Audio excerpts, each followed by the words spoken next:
دولہا میاں کلیمی چشتی رضی اللہ تعالی عنہ کے عرس پاک کی مناسبت سے آج کی اس خوبصورت محفل کو انجام دیا ہے اور سجایا ہے۔ لائق مبارکباد ہیں ان کا سپورٹ کرنے والے ہمارے تمام برادر، ہمارے تمام بزرگ بھائی حضرات، اور اس قسم کا سلسلہ چلتے رہنا چاہیے، کیونکہ بزرگوں کا فیضان ملتا ہے تو ہمارے عمر میں بھی برکت ہوتی ہے، ہمارے گھروں میں بھی برکت نازل ہوتی ہے۔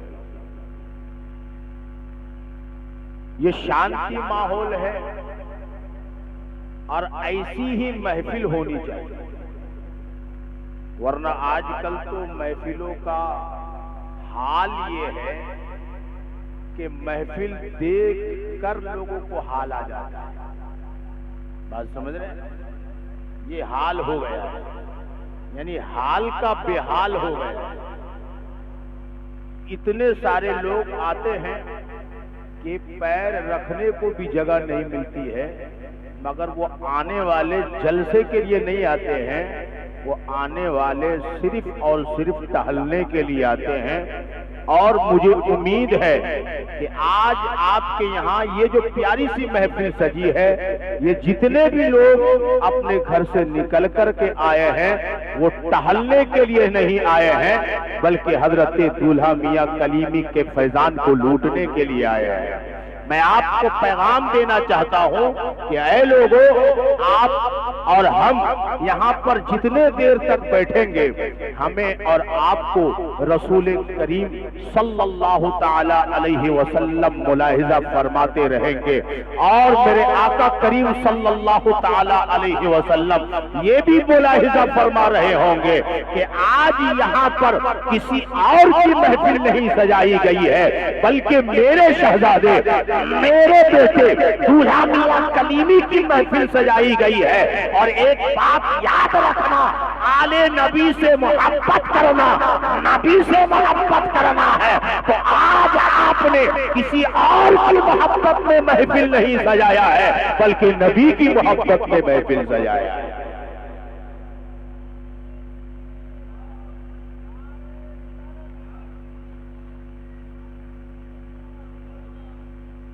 تو آئیے کچھ سننے اور سنانے سے پہلے معمولات اہل سنت و جماعت کے مطابق سب سے پہلے ساری کائنات کے مرکز عقیدت، ہم سب کے آقا سید ولد آدم، سید آدم، امام الانبیاء حضرت محمد رسول کریم صلی اللہ تعالی علیہ وسلم کی بارگاہ اقدس میں ہدیہ درود پاک یہاں والے انداز میں بآواز بلند پیش فرما لے۔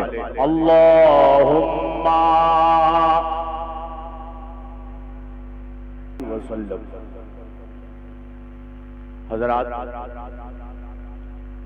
یہ محفل حضرت دولہا میاں کلیمی کے نام سے منسوب ہے، اور آپ اہل بیت میں سے ہیں، اور آپ ذرا دیکھیں کہ یہ مہینہ بھی حسین کا چل رہا ہے۔ محرم کا مہینہ جب آتا ہے تو انسان سمجھ جاتا ہے کہ امام حسین کا مہینہ آ گیا ہے۔ اچھا آپ ذرا دیکھیں نا، غور کریں، یہ مہینہ امام حسین کا، آج کی یہ محفل محمد حسین کی،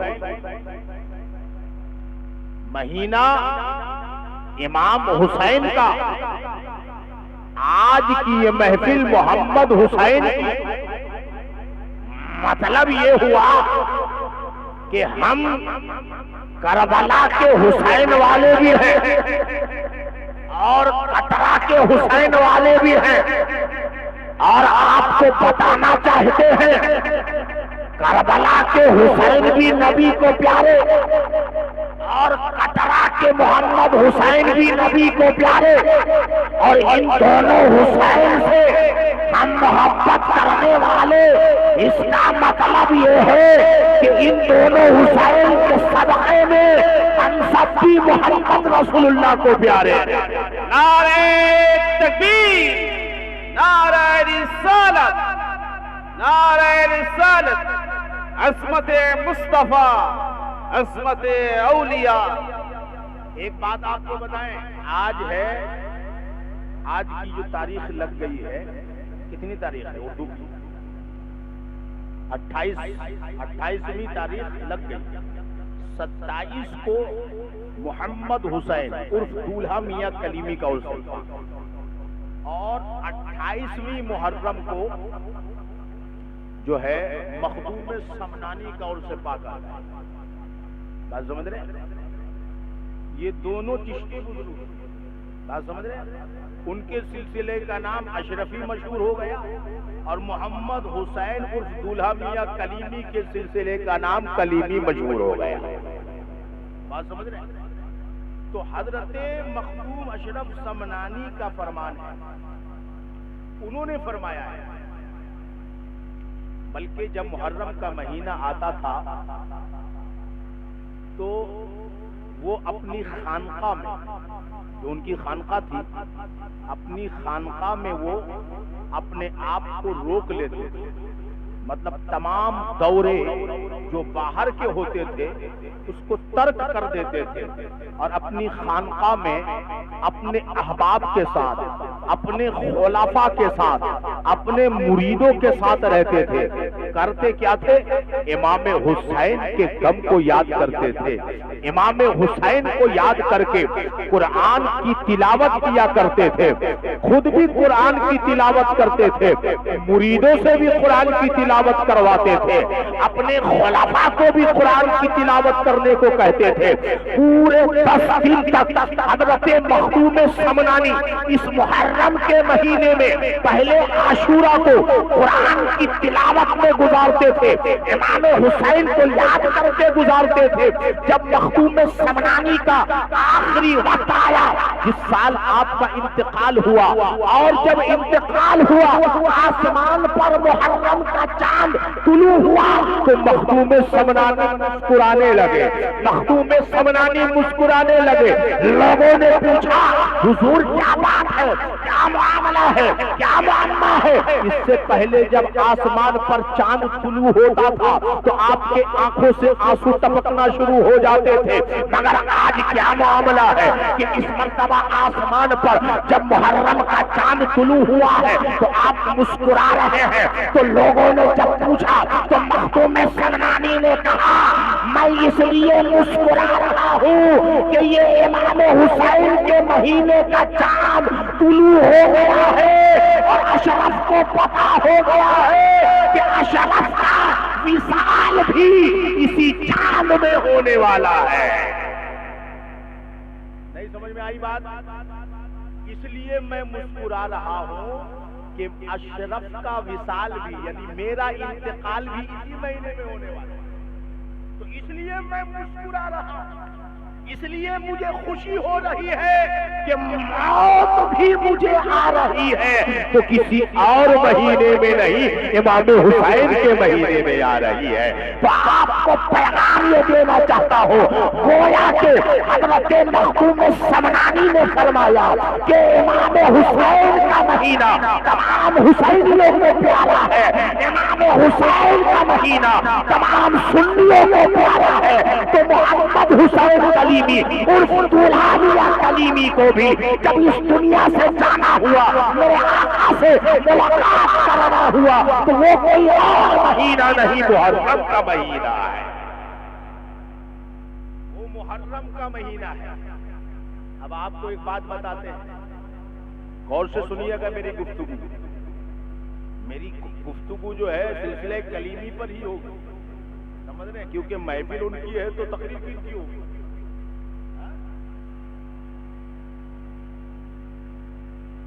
ابھی آپ کے کوئی مولانا صاحب یا آپ کے امام صاحب ہی غالباً بنگلہ میں تھوڑا بہت تو ہم سمجھتے ہیں، ہے نا؟ تو حضرت دولہا میاں کلیمی کے بارے میں آپ لوگوں کو بتا رہے ہیں، مگر میں ایسی بات بتاؤں گا جو شاید آپ لوگوں نے سنی، لیکن ہمارا جو بھی قول ہوگا انشاءاللہ تعالی ریفرنس کے ساتھ ہوگا، وہ دلائل و براہین سے مبرہن ہوگا، مزین ہوگا، اور کوئی اس بات کا کاٹ نہیں کر پائے گا انشاءاللہ۔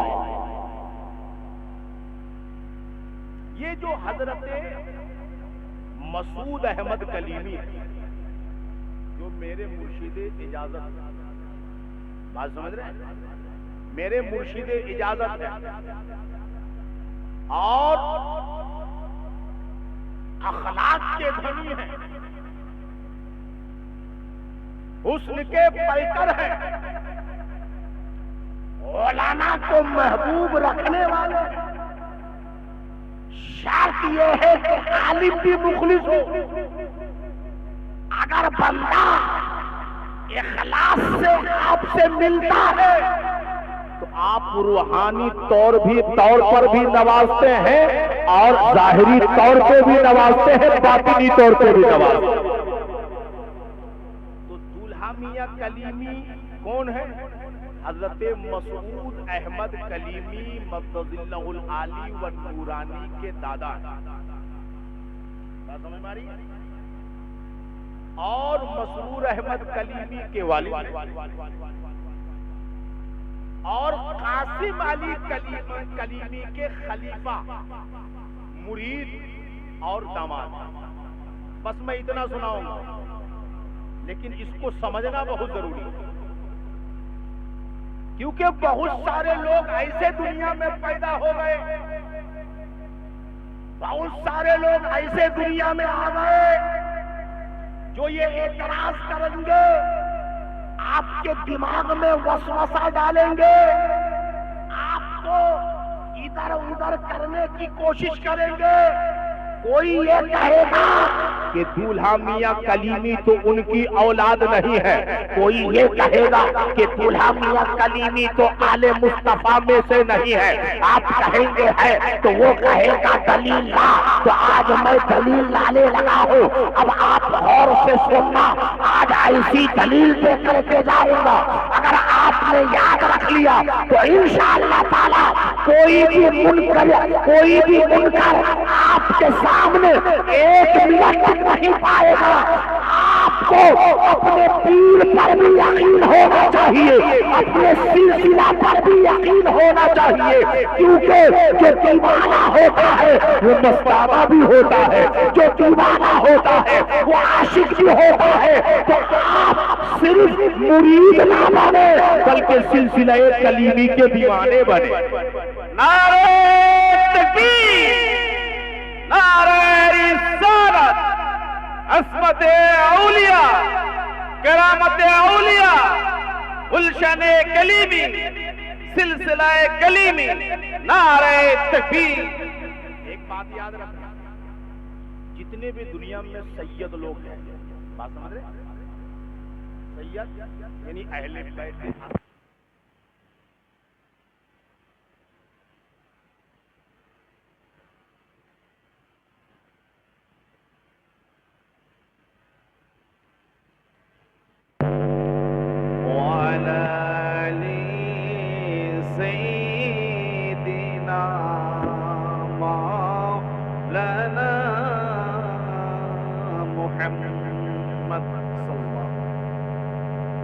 اہل بیت اطہار۔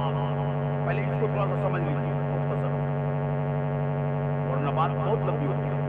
قرآن میں اللہ نے فرمایا کہ اے نبی کے گھر والوں، اللہ تعالیٰ تو یہی چاہتا ہے کہ تمہیں ہر طرح کے رجس سے، ناپاکی سے دور کر دے اور خوب پاک اور ستھرا کر دے۔ تو نبی کے گھر والے پاک ہیں، نبی کے گھر والے پاک ہیں، اللہ نے ان کو پاک کیا۔ کہ اللہ خود اور اللہ کے محبوب بھی، تو اللہ تعالیٰ نے اپنے محبوب کے گھر والوں کو بھی پاک کیا اور ایسا پاک کیا، ایسا پاک کیا، یہ ایسا گھرانہ ہے کہ اس گھر کا بچہ بچہ نوری بچہ کہلاتا ہے۔ کبھی تو وقت کے امام نے کہا، امام اہل سنت نے کہا کہ تیری نسل پاک میں ہے بچہ بچہ نور کا، ارے تو ہے اہل نور، تیرا سب گھرانہ نور کا، تیرا سب گھرانہ۔ ایک بات اور یاد رکھو، اب میں ایک سید کی بات آپ کو بتاتا ہوں۔ اللہ اللہ وہ فرماتے ہیں کہ مثال مصطفیٰ کوئی پیغمبر ہو نہیں سکتا، بولو نا سبحان اللہ۔ مثال مصطفیٰ کوئی پیغمبر ہو نہیں سکتا، ستارہ لاکھ چمکے مہر انور ہو نہیں سکتا، اور کوئی ہو متقی۔ اب اس کو سنیے گا، بہت لوگوں کو یہ بات ہضم نہیں ہوتی، بہت لوگوں کو یہ بات ہضم نہیں ہوتی، تو جس کو ہضمی کی بیماری ہے نا، تو اب اس کا ہم کیا کریں بھائی؟ لیکن بات تو حق ہے۔ کہتے ہیں کوئی ہو متقی، عالم و زاہد زمانے میں، کوئی ہو متقی عالم و زاہد زمانے میں، مگر آل محمد کے برابر ہو نہیں سکتا۔ کیا مطلب ہے؟ آپ کے بنگال میں کوئی بھی بہت بڑا مفتی ہو، آپ کے بنگال میں کوئی بھی بہت بڑا محدث ہو، آپ کے بنگال میں کوئی بھی بہت بڑا فاضل ہو، میں آپ کو پیغام دینا چاہتا ہوں، مسعود احمد کلیمی جو کہ سید ہے، مسعود احمد کلیمی جو کہ اہل بیت اطہار سے ہے، مسعود میاں کلیمی جو کہ سید ہے، دولا میاں کلیمی جو کہ سید ہے، کوئی اتنا بھی بڑا عالم ہو، حضرت اعلی حضرت اشرفی میاں فرماتے ہیں کوئی ہو متقی عالم زاہد زمانے میں، مگر آل محمد کے برابر ہو نہیں سکتا۔ تو ہم برملا کرتے ہیں کوئی کتنا بھی بڑا عالم ہو میرے مرشد اجازت کے برابر۔ نعرہ تکبیر، نعرہ رسالت، نعرہ رسالت، عظمت اولیاء، عظمت مصطفیٰ، نعرہ تکبیر۔ اعلیٰ حضرت نے بھی فرمایا ہے، کیا فرمایا ہے؟ کہ حب اہل بیت سے آل محمد کے لیے، حب اہل بیت سے آل محمد کے لیے، کیا مطلب؟ آل محمد نبی کے شہزادوں سیدوں کے لیے مجھے محبت دے، تاکہ میں اہل بیت کے ایک ایک فرد سے محبت کروں، اور محبت کا انداز یہ ہونا چاہیے کہ میں دنیا میں رہوں تب بھی اہل بیت سے محبت کروں، میں چلوں تب بھی سیدوں سے محبت کروں، میں اٹھوں تب بھی سیدوں سے محبت کروں، میں بیٹھوں تب بھی سیدوں سے محبت کروں۔ محبت کا عالم یہ ہے، گھر میں رہوں تب بھی سیدوں سے محبت کروں، مسجد میں رہوں تب بھی سیدوں سے محبت کروں، مدرسے میں رہوں تب بھی سیدوں سے محبت کروں، میں فاضل بن جاؤں تب بھی سیدوں سے محبت کروں، میں محدث بن جاؤں تب بھی سیدوں سے محبت کروں، میں جہاں جہاں رہوں سیدوں سے محبت کروں، میں قبر میں رہوں یا معاشرے میں رہوں تب بھی سیدوں سے محبت کروں، انہی کی محبت میں اٹھوں، انہی کی محبت میں مروں۔ فرماتے ہیں دو جہاں میں خادم آل رسول اللہ کا، دو جہاں میں خادم آل رسول اللہ کا، حضرت آل رسول مصطفیٰ کے واسطے